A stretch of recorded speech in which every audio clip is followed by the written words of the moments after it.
Namaskar, the life of Swami Vivekananda by his Eastern and Western disciples. Part 2. Second visit to America.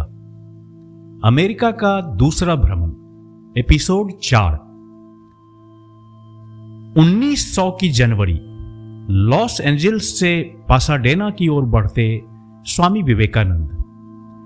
California की हरी भरी धूप में उनकी ओजस्वी वाणी ने ग्रीन होटल से लेकर शेक्सपियर क्लब तक हर मंच को आध्यात्मिक ऊर्जा से भर दिया. Women of India, Persian art, the ideal of a universal religion, the science of yoga, my life and mission, the Aryan race, Buddhistic India, the great teachers of the world. उनके शब्द सिर्फ भाषण नहीं, आत्मा को झकझोर देने वाले मंत्र होते थे. यूनिवर्सलिस्ट चर्च में उन्होंने घोषणा की कि सभी धर्म एक हैं, आत्मा यूनिवर्सल है और हर मनुष्य में दिव्यता है. वे कहते, खुद को पकड़ो, मजबूत बनो वरना मिट जाओ. उनकी निडर स्पष्टवादिता ने अज्ञान और अहंकार दोनों को चुनौती दी, पर उनकी करुणा सागर सी थी जो हर मिलने वाले के दुख को सोख लेती थी. वे केवल मंच के वक्ता नहीं थे, बच्चों के साथ खेलते, पहाड़ियों पर खुली कक्षाएं लेते, सिस्टर निवेदिता के लिए कहानियां और कविताएं रचते. उन्होंने पासाडेना और लॉस एंजल्स में वेदांत सभाओं की नींव रखी, एक सेतु जो पूर्व से पश्चिम तक आध्यात्मिकता और सहयोग का प्रवाह बनाए रखे.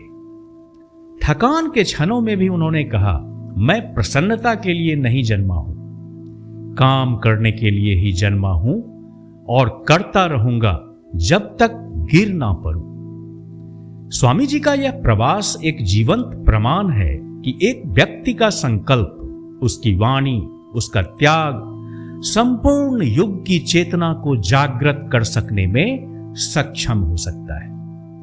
वे केवल एक शिक्षक नहीं थे, वे प्रकाश के संदेशवाहक थे. यह एक जीवित प्रेरणा है, एक ऐसी आवाज जो आज भी कहती है, उठो, जागो और तब तक मत रुको जब तक लक्ष्य प्राप्त ना हो जाए. स्वामी विवेकानंद की अद्भुत जीवन यात्रा का हिस्सा बनने के लिए इस भाग को अंत तक सुने. अगर आपको यह प्रयास अच्छा लगे तो कृपया लाइक, कमेंट और हमारे चैनल को सब्सक्राइब करें. जय स्वामी विवेकानंद. सर, 1900 के जनवरी माह में स्वामी विवेकानंद ने लॉस एंजल्स से पासाडेना की ओर रुख किया और वहां का आध्यात्मिक वातावरण भी अपनी ओजस्वी वाणी से जगमग कर दिया. उनकी पहली सभा 15 जनवरी को पासाडेना के प्रसिद्ध ग्रीन होटल के छोटे से थिएटर में हुई. उसका विषय था भक्ति योग प्रेम का धर्म. यह निःशुल्क व्याख्यान था और इसके 2 अन्य व्याख्यान भी 17 और 19 जनवरी को हुए, जिनके विषय अब ज्ञात नहीं. स्वामी जी के अधिकांश व्याख्यान शेक्सपियर क्लब में हुए. यह उस समय दक्षिण कैलिफोर्निया के सबसे प्रतिष्ठित महिला क्लबों में से एक था. वहां जनवरी के अंतिम 2 सप्ताह और फरवरी के पहले 3 दिन उन्होंने लगभग 12 व्याख्यान दिए.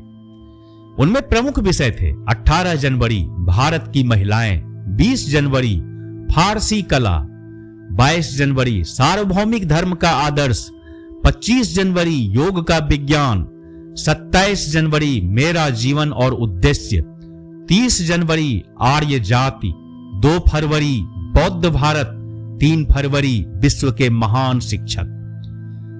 प्राचीन भारत की महाकाव्य गाथाओं और धार्मिक कथाओं पर भी उन्होंने मनोहारी व्याख्यान दिए. 16 जनवरी धार्मिक कथाएं, जिसमें संभवतः भरत और प्रहलाद की कथा थी.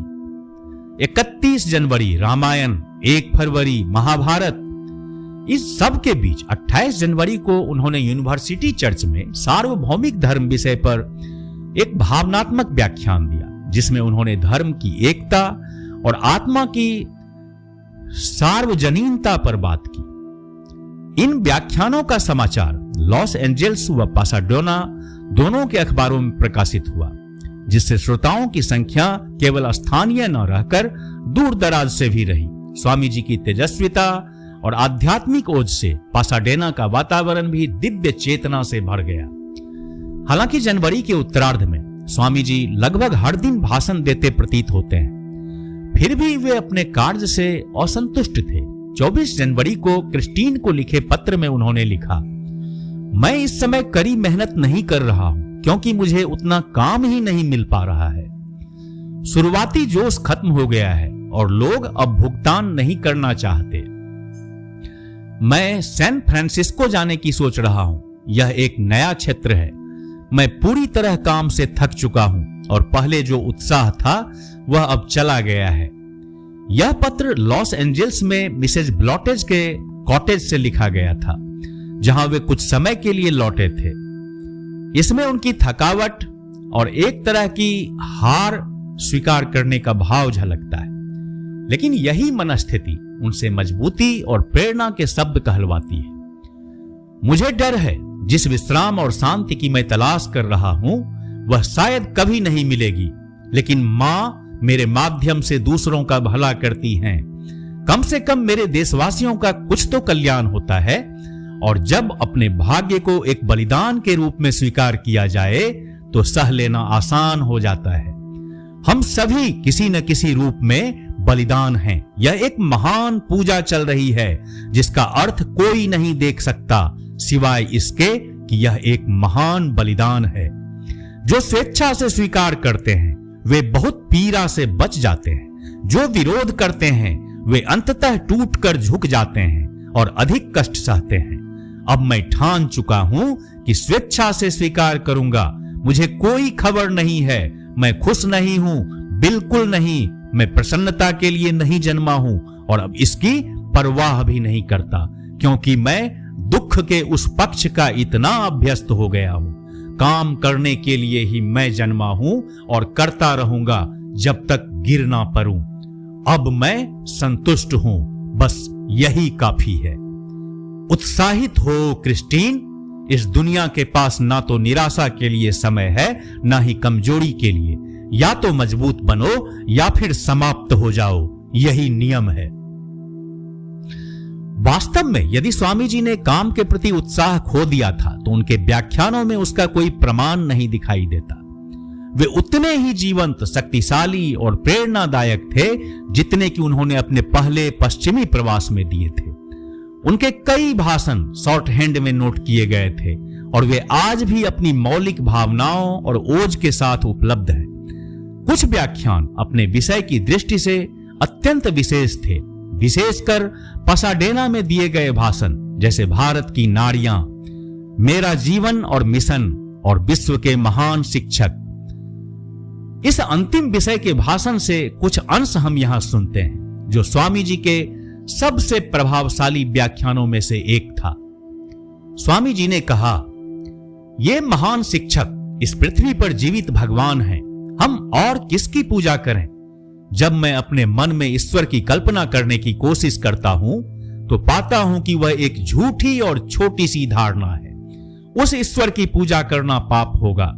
मैं अपनी आंखें खोलता हूं और धरती पर इन महान आत्माओं का जीवन देखता हूं। वे मेरे किसी भी ईश्वर की कल्पना से कहीं ऊपर हैं, क्योंकि दया की मेरी क्या कल्पना हो सकती है? अगर कोई मुझसे कुछ चुरा ले तो मैं उसके पीछे जाकर उसे जेल भिजवाता हूं, और मेरी क्षमा की उच्चतम भावना क्या हो सकती है? कुछ भी नहीं, बस मेरे अपने स्तर तक ही सीमित। आप में से कौन है जो अपने शरीर से बाहर निकल सकता है? कौन है जो अपने मन से बाहर जा सकता है? कोई नहीं। आप दिव्य प्रेम की क्या कल्पना कर सकते हैं सिवाय उस प्रेम के जिसे आपने स्वयं अनुभव किया हो? जो हमने कभी अनुभव नहीं किया उसकी कोई कल्पना हम नहीं कर सकते। इस कारण से मेरी ईश्वर की सबसे ऊंची कल्पनाएं भी हर बार असफल हो जाती है।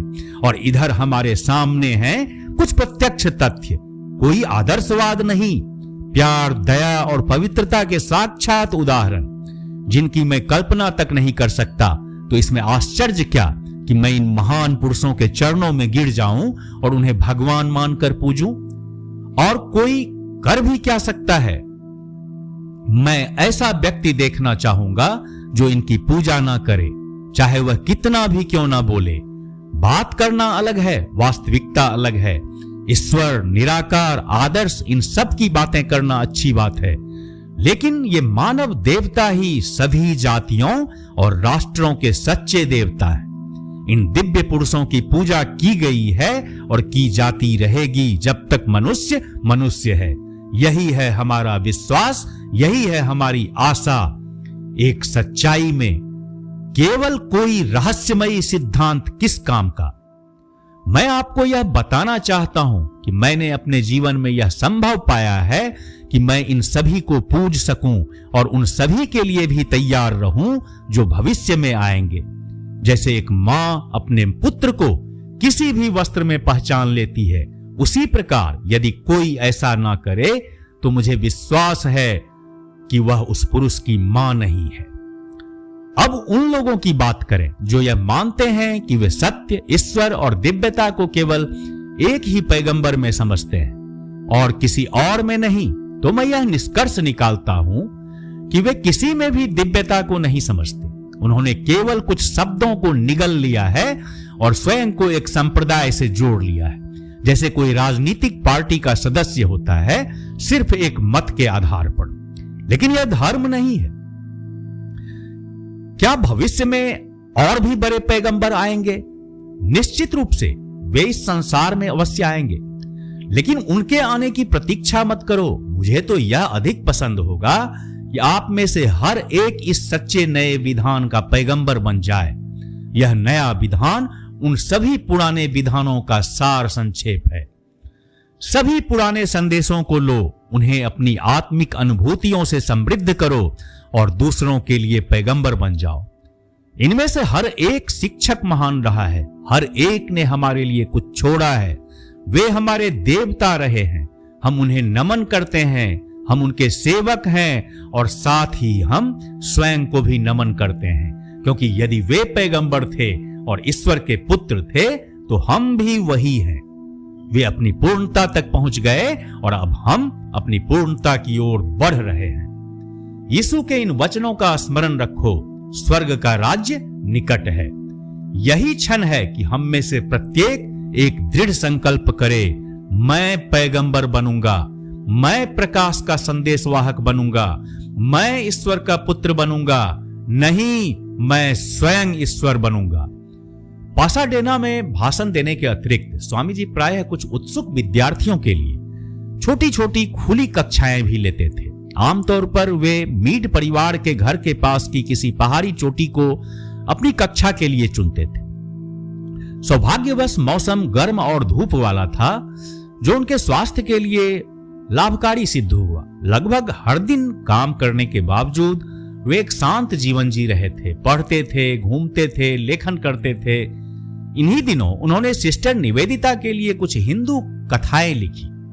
साथ ही उन्होंने उनके लिए अपनी प्रसिद्ध कविता who knows how mother plays, मां कैसे खेलती हैं कौन जान सकता है, इसकी भी रचना की। कभी कभी वे अपने शिष्यों और मित्रों के साथ लंबे संवादों में शामिल होते और कभी कभार पिकनिक या भ्रमण पर साथ जाते थे। दक्षिणी कैलिफोर्निया के लोग भ्रमण प्रेमी थे और स्वामी जी के मेजबान भी अपवाद नहीं थे। अतः पासाडेना में प्रवास के दौरान उन्हें यहां वहां घूमने के लिए राजी कर लिया गया। हालांकि ऐसे भ्रमण अधिक नहीं हुए होंगे, क्योंकि मिसेज हैंसब्रो की स्मृति के अनुसार स्वामी जी को दर्शनीय स्थलों में विशेष रुचि नहीं थी। उन्होंने एक बार कहा था, एक बार हम घर से कुछ दूर पहाड़ियों पर गए थे। मेरी बहन हेलेन उन्हें विभिन्न दृश्य दिखा रही थी। तभी स्वामी जी ने कहा, भतीजी हेलेन, मुझे दृश्य मत दिखाओ, मैंने हिमालय देखे हैं। मैं दर्शनीय स्थल देखने के लिए 10 कदम भी नहीं चलूंगा, लेकिन एक महान मनुष्य को देखने के लिए हजारों मील चल सकता हूं। जनवरी के दूसरे सप्ताहांत में स्वामी जी ने माउंट लो की यात्रा की, जो सैन गैब्रियल पर्वत श्रृंखला की एक ऊंची चोटी है और पासाडेना के ठीक उत्तर पश्चिम में स्थित है। इस यात्रा में उनके साथ श्री और श्रीमती बॉमगार्डट, मिस मैक्लियोड और श्रीमती लेगेट थी, जो जनवरी की शुरुआत में लॉस एंजल्स आ चुकी थी।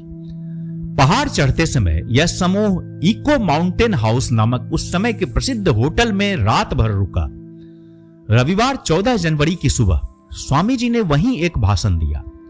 उसी दिन वे और उनके साथी माउंट लो रेलवे की घुमावदार किंतु सुंदर यात्रा के माध्यम से चोटी तक पहुंचे और शाम को यह यात्रा पूरी कर वे वापस लौट आए।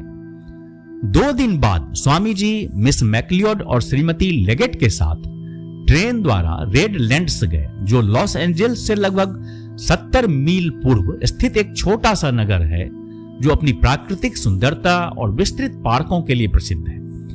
वे वहां कासा लोमा होटल में दोपहर का भोजन करने के बाद समय पर पासाडेना लौट आए, जहां उसी शाम स्वामी जी ने शेक्सपियर क्लब में व्याख्यान दिया। मीड परिवार, जिसमें कुल 7 सदस्य थे, 2 बच्चे भी शामिल थे। राल्फ, जो श्रीमती वाइकोफ का 17 वर्षीय पुत्र था, और डोरोथी, जो श्रीमती हैंसब्रो की 4 वर्षीय बेटी थी। स्वामी जी इन दोनों बच्चों के निकट मित्र बन गए थे। जिन दिनों उनकी सुबह की कोई कक्षा नहीं होती थी, वे अक्सर पीछे के बगीचे में डोरोथी और उसके छोटे दोस्तों के साथ खेलते थे। रिंग अराउंड द रोजी जैसे खेलों में पूरी तल्लीनता से भाग लेते।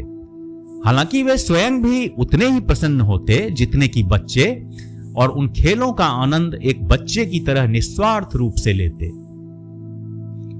वे बच्चों की प्रारंभिक शिक्षा में विशेष रुचि रखते थे। श्रीमती हैंसब्रो ने बताया, उन्हें बच्चों से बात करना बहुत अच्छा लगता था। वे उनसे कई सवाल पूछते थे कि वे यह खेल क्यों खेलते हैं, क्यों पसंद करते हैं। वे बच्चों के पालन पोषण के विषय में बहुत रुचि रखते थे और हम अक्सर इस पर चर्चा करते थे। उन्होंने कभी दंड में विश्वास नहीं किया। वे कहते थे कि दंड ने कभी उनकी मदद नहीं की। उन्होंने एक बार कहा, मैं कभी भी किसी बच्चे को डराने वाला कार्य नहीं करूंगा।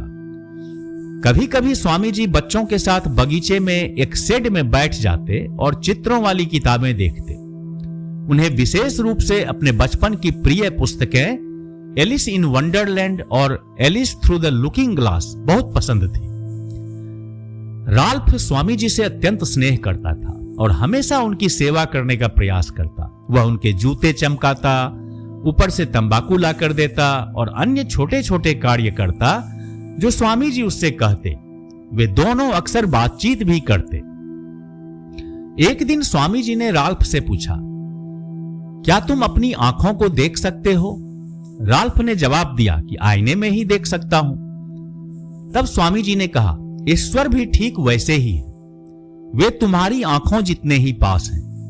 वे तुम्हारे अपने हैं, भले ही तुम उन्हें देख नहीं सकते। स्वामी जी का एक सहज और स्वाभाविक ढंग था, जिससे वे उन लोगों के मन से यह भावना दूर कर देते थे कि वे कोई अत्यंत उच्च स्तर के या अलौकिक व्यक्ति। हालांकि मीड परिवार के बड़े सदस्य उनके साथ पूरी तरह सहज अनुभव करते थे, फिर भी वे यह महसूस किए बिना नहीं रह सकते थे कि जैसे स्वयं मसीह उनके बीच उपस्थित हो। स्वामी जी की महान उपस्थिति और उनकी बातें वातावरण को आध्यात्मिक ऊर्जा से भर देती थी। उनकी सागर जैसी करुणा उनके पास आने वालों के दुख और बोझ को अपने भीतर समेट लेती और मिटा देती थी। मीड परिवार की 3 बहनें, जिसका भाई लॉस एंजल्स में एक बैंकर था, दक्षिणी कैलिफोर्निया के प्रभावशाली सामाजिक वर्ग से जुड़ी हुई थी और उन्होंने स्वामी जी की हर संभव सहायता की। विशेष रूप से श्रीमती हैंसब्रो ने स्वामी जी के लिए कक्षाओं की व्यवस्था करने में प्रमुख भूमिका निभाई और उनकी सेवा के लिए हर संभव प्रयास किया। आने वाले समय में जब स्वामी जी उत्तरी कैलिफोर्निया में निवास करेंगे, उस दौरान वे उनकी सचिव और कुछ समय तक उनकी देखरेख करने वाली भी बनेंगी। इस समय के दौरान अपने व्याख्यानों और कक्षाओं में स्वामी जी ने व्यावहारिक वेदांत और योग पर विशेष बल दिया। वे चाहते थे कि हर पुरुष और स्त्री को अपने मन पर पूर्ण नियंत्रण पाने के उपाय उपलब्ध हों, जिससे वे मुक्ति प्राप्त कर सकें। वास्तव में इस समय की उनकी एक प्रमुख शिक्षा थी, खुद को पकड़ो, क्योंकि वे एक पुरुष निर्माण धर्म का प्रचार करना चाहते थे। इसलिए उन्होंने कभी भी अपने श्रोताओं को बच्चों की तरह नहीं समझा। जब उन्हें लगता कि कुछ सच्ची बातें सुनाने से उनके श्रोताओं का भला होगा तो वे कभी भी उन्हें कहने से नहीं झिझकते थे। अपनी प्रखर व्यक्तित्व शक्ति के साथ, चाहे उनका स्पष्टवादिता भरा भाषण श्रोताओं को जैसा लगे। श्री रामकृष्ण ने तो पहले से ही उन्हें निर्भीक तलवार कहा था और वे सचमुच कभी म्यान में नहीं गए। वास्तव में पासाडेना में दिए गए उनके कई व्याख्यानों में ऐसे मौके आए जब उन्होंने भारतीय संस्थाओं और परंपराओं के अज्ञान से भरे आलोचकों पर तीखे प्रहार किए या पश्चिम की खोखली और आत्मविनाशी अहंकारिता को फटकारा। एक शाम जब हम व्याख्यान के बाद घर लौट रहे थे, श्रीमती हैंसब्रो ने याद किया। उन्होंने मुझसे पूछा कि मुझे भाषण कैसा लगा। उस शाम वे पश्चिम की आलोचना में बहुत स्पष्ट थे। मैंने कहा कि भाषण तो मुझे अच्छा लगा, पर मुझे डर है कि आप कभी कभी श्रोताओं को नाराज कर देते हैं। वे मुस्कुराए मानो यह बात उन्हें कुछ भी न लगती। मैडम, उन्होंने कहा, मैंने न्यूयॉर्क में पूरे के पूरे हॉल खाली करवा दिए हैं। हालांकि लॉस एंजल्स या पासाडेना में कोई श्रोता नाराज होकर उनके व्याख्यान से उठकर चला गया हो, इसका कोई प्रमाण नहीं मिलता। लेकिन स्वाभाविक रूप से, जैसे उनकी पहली अमेरिकी यात्रा के समय हुआ था, उन्होंने कुछ शत्रु भी बना लिए जिन्होंने अफवाहें फैलाकर बदनाम करने का प्रयास किया। हालांकि इस बार वह स्तर इतना घृणित नहीं था। स्वामी जी इससे विचलित नहीं हुए। एक सुबह मीड परिवार के घर में जब उनके कुछ समर्पित अनुयायी उनके बारे में फैली किसी अफवाह की चर्चा कर रहे थे, वे कमरे में धीरे धीरे टहल रहे थे। अंत में उन्होंने शांत स्वर में कहा, मैं जो हूं वह मेरे माथे पर लिखा है। यदि तुम पढ़ सको तो धन्य हो, यदि नहीं पढ़ सको तो हानि तुम्हारी है, मेरी नहीं। जहां तक जानकारी है, दक्षिणी कैलिफोर्निया में स्वामी जी का व्याख्यान कार्य 3 फरवरी को विश्व के महान शिक्षक विषय पर पासाडेना शेक्सपियर क्लब में दिए गए भाषण के साथ समाप्त हुआ। 8 दिसंबर से 3 फरवरी तक के इस समय में उन्होंने कम से कम 38 औपचारिक व्याख्यान और कक्षाएं दी। इसके अलावा उन्होंने अपने मित्रों के घरों में निजी वार्ताएं और साउथ पासाडेना की पहाड़ी पर पिकनिक कक्षाएं भी ली। इस अवधि में लॉस एंजल्स और पासाडेना में वेदांत सभाओं की स्थापना उनके उत्साही अनुयायियों के समूहों द्वारा की गई। पासाडेना वेदांत सभा की उद्घाटन बैठक शेक्सपियर क्लब में ही हुई थी। स्वामी जी को आशा थी कि ऐसी वेदांत संस्थाओं की स्थापना से भारत और अमेरिका के बीच एक दोतरफा सहयोग की धारा शुरू हो सकती है, जिसमें आध्यात्मिक सहायता पूर्व से पश्चिम की ओर और आर्थिक सहायता पश्चिम से पूर्व की ओर बह सके। इसके बाद की 3 सप्ताह की अवधि में, जब वे अब भी दक्षिणी कैलिफोर्निया में ही थे, स्वामी जी ने अपना समय कैसे बिताया, इसके बारे में अधिक जानकारी उपलब्ध नहीं है। इस काल की उनकी चिट्ठियां भी हमें बहुत स्पष्ट विवरण नहीं देती। हालांकि यह ज्ञात है कि 6 फरवरी को उन्होंने through polytechnic institute and manual training school का दौरा किया और वहां लड़कों और लड़कियों को दी जा रही व्यावहारिक शिक्षा में विशेष रुचि ली। स्वामी जी की यह यात्रा विशेष रूप से उल्लेखनीय है क्योंकि 1900 में यह स्कूल अमेरिका के उन कुछ संस्थानों में से एक था और यही संस्थान आगे चलकर कैलिफोर्निया इंस्टीट्यूट ऑफ टेक्नोलॉजी के रूप में विकसित हुआ। जय स्वामी विवेकानंद।